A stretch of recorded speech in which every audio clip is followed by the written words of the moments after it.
Nós vamos dar continuidade no nosso estudo das 21 leis indispensáveis de liderança, né, do John Maxwell. E hoje o nosso tema, né, o nosso próximo tópico aí, a nossa próxima lição é carisma. Coloca para a gente aí, Patrick, o slide, por favor. Carisma. É interessante que esse livro ele vai estar abordando o aspecto prático de liderança.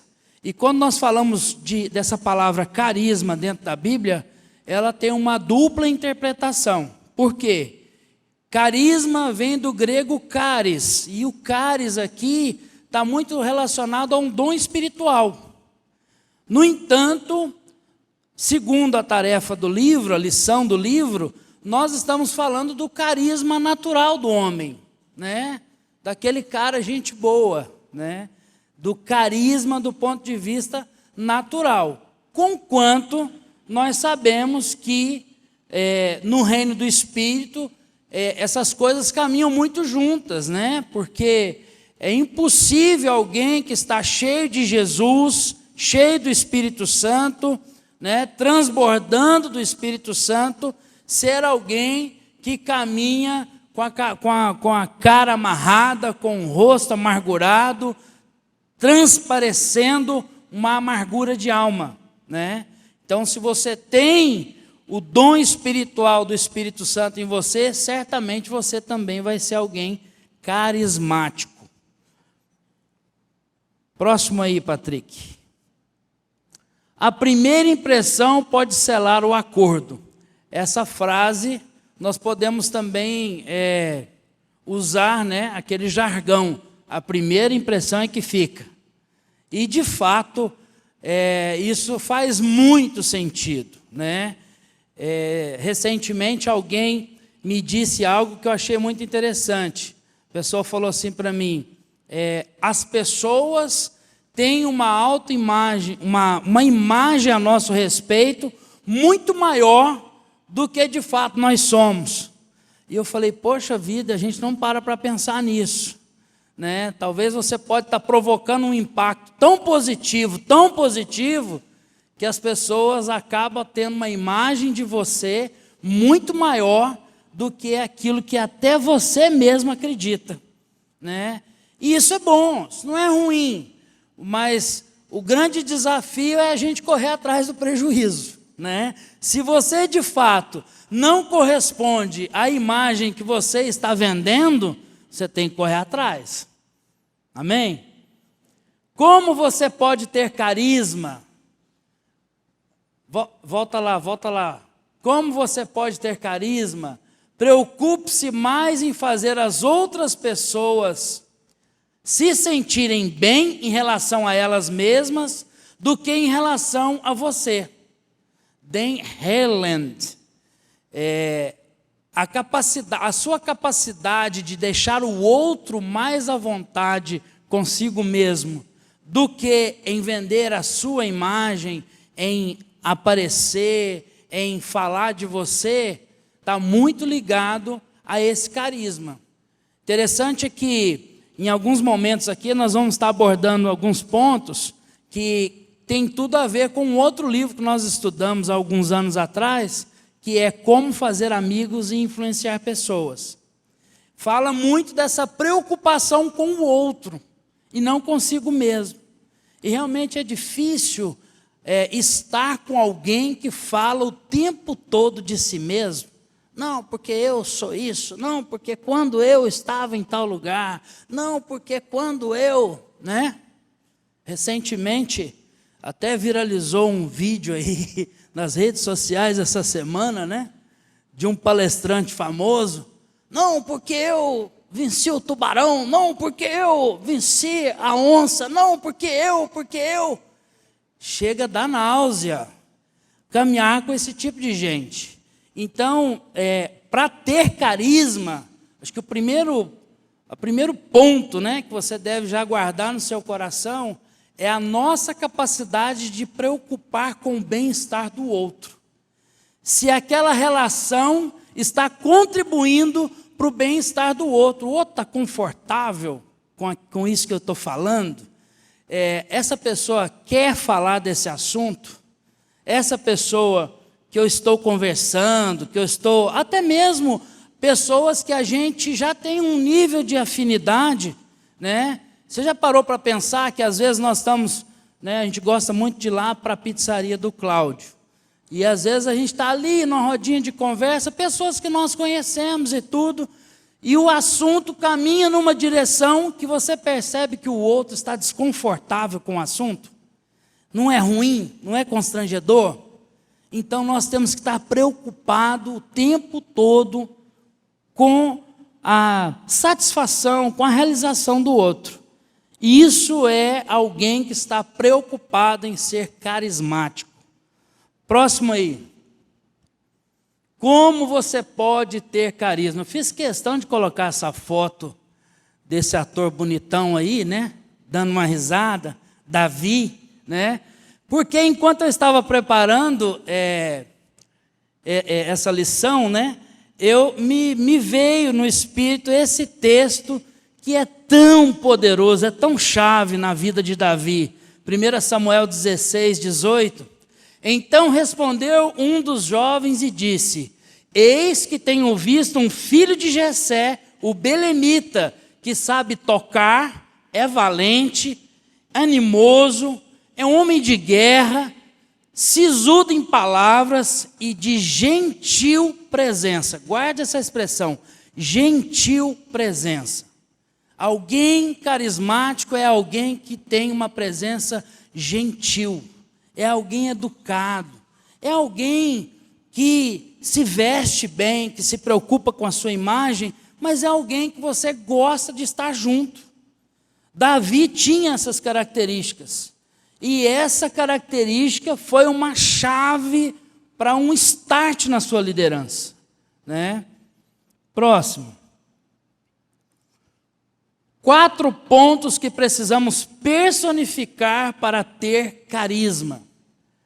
Primeiro, amor à vida, gostar da vida. Segundo, dê um 10 a todas as pessoas, valorize as pessoas. Terceiro, dê esperança às pessoas. Seja alguém esperançoso, cheio de fé. Quarto, compartilhe a si mesmo, testemunho. Vamos lá ver então um a um desses pontos aí. Próximo. Amor à vida. Você precisa ser alguém com quem gostaria de estar. Alguém que gosta da vida, que gosta de dar risada, que valoriza os momentos, né? A gente tem uma irmã aqui que eu amo estar perto. Quando eu estou perto, eu já estou dando risada. Tem as duas aqui, né? A Val e a Etienne. Você gosta de estar junto. São pessoas que valorizam a vida, gostam de viver. Terrível coisa é você estar com alguém, e no caso de um líder, é mais difícil ainda, que o tempo todo você chega perto, né?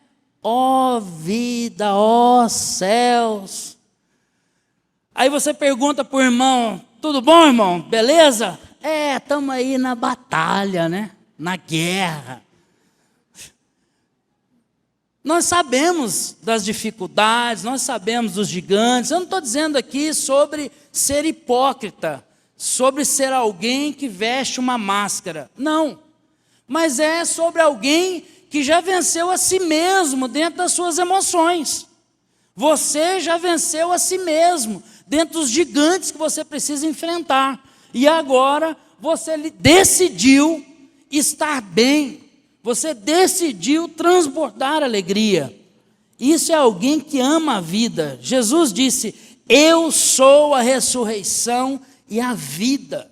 Jesus gostava tanto da vida, era alguém tão carismático que até as crianças gostavam de estar com ele. Pega alguém que tem a cara amarrada, é sisudo, não gosta da vida, e bota junto de 5, 6 crianças. Você vai ver se as crianças ficam perto. Elas não ficam perto de jeito nenhum. Criança gosta de gente alegre, de gente que dá risada, que gente que brinca, que gente que realmente ama a vida. Próximo. Dê um 10 a todas as pessoas. Uau! Esse aqui eu acho que é um grande desafio. Eu fiz questão de trazer um texto bem desafiador, que é Marcos capítulo 14, verso 23. Fala da última ceia que Jesus fez com os discípulos. E tomando o cálice e dando graça, deu-lhe e todos beberam dele. Todos beberam dele. Todos quem? Os 12. Dentre os 12 tinha quem? Tinha Judas. Tinha Pedro, que estava prestes a negar Jesus. Jesus sentou na mesa com seus liderados, sabia certamente o que passava no coração de todos eles, e Jesus deu um 10. Jesus apostou neles. Tinha esperança para Judas. Havia esperança. Se ele se arrependesse, ainda tinha chance, né? Ou seja, enquanto há vida, há esperança. Você não pode olhar para as pessoas e determinar o final quando o final ainda não aconteceu. Jesus, em certo momento, disse que bom era só Deus. Por que Jesus usou essa expressão? Porque ele ainda não tinha cumprido a sua missão até o fim, para ser de fato, se tornar aquele filho amado que Deus se compraza e dizer o tetelestai, está consumado. Só depois que tudo termina é que ele queria ser chamado como bom. Então até então ele disse, só há um que é bom, é o Pai. E nesse contexto, Jesus investiu até naquelas pessoas que aparentemente não ia dar nada em troca. Já diziam, né? Dizem, né? Que o nosso caráter ele está muito sendo testado na nossa reação com as pessoas que não têm nada a nos oferecer do que com as pessoas que têm a nos oferecer. A maneira com que nós tratamos às vezes as pessoas que estão no semáforo, a maneira com que nós tratamos às vezes as pessoas que estão pedindo ali os R$5 no estacionamento, vai falar muito mais do nosso caráter do que a maneira que nós tratamos o nosso pastor. Né? Nós não vamos tratar o nosso pastor, agora eu não tenho, sai para lá, fecha o vidro. Né? Essa forma de tratar as pessoas fala desse dar um 10. Né? Eu acho interessante essa expressão que ele usa no livro, né? Dê um 10 a todas as pessoas. Ele está dizendo, olha, aposte o máximo em todas as pessoas. Aposte nelas.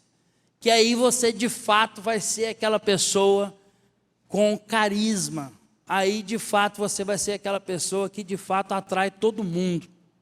Que não tem dificuldade de lidar com a pessoa mais simples ou com a pessoa que está nos altos escritórios, digamos assim. Esse texto realmente me choca, porque Jesus tem esse debate com os discípulos ali na mesa, porque eles perguntam, né? João pergunta para Jesus, quem é que vai te trair? E aí ele bota a mão no pote e fala, aquele que colocar a mão no pote comigo. Se fosse eu, jamais ia botar a mão no pote. Ele acabou de sinalizar. E aí o Judas vai e mete a mãozona lá. Como se ele estivesse dizendo, sou eu mesmo. Judas vai e bota a mão. E mesmo assim, né, pecado confessado na mesa, todo mundo sabendo, Jesus continua ministrando a ceia, continua apostando. Né? Você já desistiu de alguém? Você levantar a mão, não. Não desista, porque ainda não acabou. A obra de Deus na terra ainda não acabou. Só vai acabar quando realmente Ele nos escolher ou quando o Senhor voltar. Enquanto isso, há tempo. Né? Eu acho interessante que o pastor Eibe, ele conta um testemunho falando sobre discipulado, e ele fala de um irmão lá em Santarém, que ele discipulava, que ele estava numa luta danada, o irmão bebia, e o irmão desviou, e ele foi atrás, o irmão já não queria saber da igreja, não queria saber de ninguém, e ele investiu, e ele conta esse testemunho, que esse é um pastor que está em Fortaleza, né? Não lembro o nome dele, mas não vem ao caso. O fato é essa perseverança em dar um 10, em investir nas pessoas. Próximo. Dê esperança às pessoas. Se as pessoas puderem ver em você esperança, certamente irão ser eternamente gratas a você. Me veio esse texto de Jeremias 17:13. Ó Senhor, esperança de Israel, todos aqueles que te deixam serão envergonhados, os que se apartam de mim serão escritos sobre a terra, porque abandonaram o Senhor, a fonte das águas vivas. Queria destacar, que um dos nomes do Senhor é aquele que é a esperança de Israel. Se o líder perdeu a esperança, ele perdeu tudo. Se você não puder transmitir esperança, então, que Deus é esse que nós servimos, cujo nome, cuja própria essência é a esperança, e nós perdemos as esperanças? É fato que nós lidamos com dificuldades, com gigantes, com situações, Você, em algum momento, você vai estar diante de pessoas que as esperanças se foram, e se a esperança do líder se for junto, aí se abracem e pulem no buraco. Misericórdia, Então, dê esperança às pessoas. Nós, para termos esse carisma, essa capacidade de atrair gente, nós temos que ser essa pessoa que o pau está quebrando e você está dando glória a Deus. Fala, tem jeito, Jesus pode mudar essa história, o Senhor pode restaurar isso. A esperança está muito ligada com esse ambiente de fé. Se nós temos fé, se nós professamos essa fé, certamente nós vamos também ter esperança. Nós não vamos desanimar, nós não vamos ser aqueles que, diante da dificuldade, diante do gigante, vai perder as esperanças. Amém? Compartilhe a si mesmo. Próximo aí. Apocalipse 12:11. As pessoas gostam de líderes que compartilham suas experiências de vida. Compartilhar a experiência é o mesmo que testemunhar. Testemunho. E eles o venceram pelo sangue do Cordeiro e pela palavra do seu testemunho. E não amaram a sua vida até a morte. Ali o texto está meio misturado, Foi uma pequena falha minha aí, igual o pastor Willis chamou a atenção hoje de manhã, que tinha um comentário junto com o texto bíblico e acaba confundindo. O texto bíblico é: e eles o venceram pelo sangue do Cordeiro e pela palavra do seu testemunho. Testemunho tem poder de vencer o diabo. Se tem poder de vencer o diabo, vai ter poder também para inspirar pessoas. Líder que não tem testemunho precisa de vida com Deus, precisa experimentar o Senhor. Em algum momento você vai ter que transferir essa experiência sua. A própria Bíblia diz que as mulheres maduras, mais velhas, ensinam as mais novas. Elas vão ensinar como? Com a sua maturidade, com a sua experiência, com o seu testemunho, compartilhando a si mesmo. Isso é chave para ter carisma, isso é chave para ter capacidade de atrair pessoas. E para encerrar aí, eu queria deixar, uma reflexão. Como você se vê? Você é querido? As pessoas são atraídas por você? Como que é a sua capacidade de atrair pessoas? Tenha uma ousadia, né, de procurar pessoas ao seu redor. O pastor Willy é uma inspiração para nós nesse sentido, porque ele experimentou isso há um tempo bem longo atrás, e isso tem reverberado, sempre que a gente ouve sobre isso, a gente lembra dele. Procure pessoas de confiança ao seu redor e pergunte, busque um feedback, fala: meu irmão, minha irmã, meu líder, meu discipulador, eu sou alguém carismático?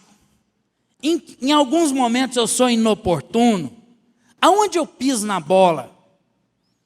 Eu sou querido? Quando eu chego na rodinha, eu sou querido? Ou eu sou alguém até excessivo, que brinco demais, que toda hora fica fazendo aquelas piadinhas chatas, né? Porque tem gente que acha que carisma é ficar apurrinhando, né? Ali perturbando, né? Tirando sarda de tudo. Não, carisma não é isso. As pessoas são atraídas por você, ou elas estão com você porque não tem outro jeito? Será que você vai ter coragem de buscar esse feedback? Eu quero deixar aqui esse desafio para vocês, para mim também. Eu quero buscar esse feedback. Nós nunca estamos prontos, a gente está aprendendo o tempo todo, a gente está o tempo todo se esticando para sermos de fato aquilo que o Senhor quer que sejamos. Amém? Glória a Deus.